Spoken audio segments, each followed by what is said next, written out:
यह कहानी हिमाचल प्रदेश के एक छोटे से गांव धर्मपुर की है। गांव के पास एक घना जंगल है जिसे चमकते पेड़ों का जंगल कहा जाता है। रात के समय इन पेड़ों से अजीब सी हल्की रोशनी निकलती है जिसे गांव वाले एक भूतिया घटना मानते हैं। कई साल पहले उसी जंगल में एक औरत यशोदा रहती थी। वह अपनी सुंदरता और जड़ी बूटियों की जानकारी के लिए प्रसिद्ध थी। लेकिन जब गांव में महामारी फैली तो लोग अपनी असफलताओं का दोष यशोदा पर मढ़ने लगे। गांव वालों ने उसे चुड़ैल घोषित कर दिया और उसे उसी जंगल में जिंदा जला दिया। मरते समय उसने श्राप दिया, जो भी मेरी शांति में खलल डालेगा वह मेरी जलती हुई आत्मा का हिस्सा बन जाएगा।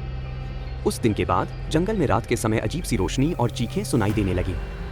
नेहा और करण, दो ट्रैवल ब्लॉगर्स, धर्मपुर की रहस्यमय कहानियों को सुनकर वहां पहुंचे। यह सब अफवाहें हैं, करण ने कहा।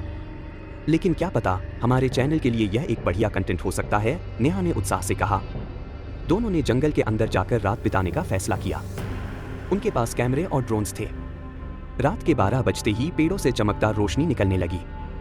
यह दृश्य पहले तो सुंदर लगा, लेकिन अचानक उन्हें दूर से एक स्त्री का धुंधला सा आकृति दिखी जो चमक रही थी।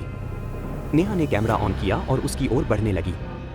करण ने उसे रोकने की कोशिश की, लेकिन नेहा को मानो कोई अदृश्य शक्ति खींच रही थी।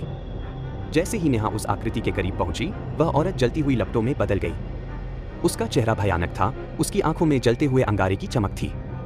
तुमने मेरी शांति भंग की है, उसने चीखते हुए कहा। करण ने नेहा को खींचने की कोशिश की, लेकिन अचानक जमीन से आग की लपटें उठने लगी। चुड़ैल ने नेहा की ओर इशारा किया और वह हवा में उठने लगी। करण अपनी जगह जड़ हो गया।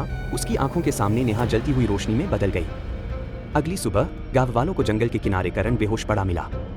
जब उसने होश में आकर नेहा के बारे में पूछा तो गांव वालों ने कहा, जो चमकती चुड़ैल के करीब जाता है वह कभी वापस नहीं आता। कहते हैं आज भी चमकते पेड़ों का जंगल उन आत्माओं का घर है जिन्हें चुड़ैल ने अपने श्राप का शिकार बनाया है। हर पूर्णिमा की रात वह जंगल में भटकती है और जो उसकी चमक के पीछे जाता है वह उसकी आग का हिस्सा बन जाता है।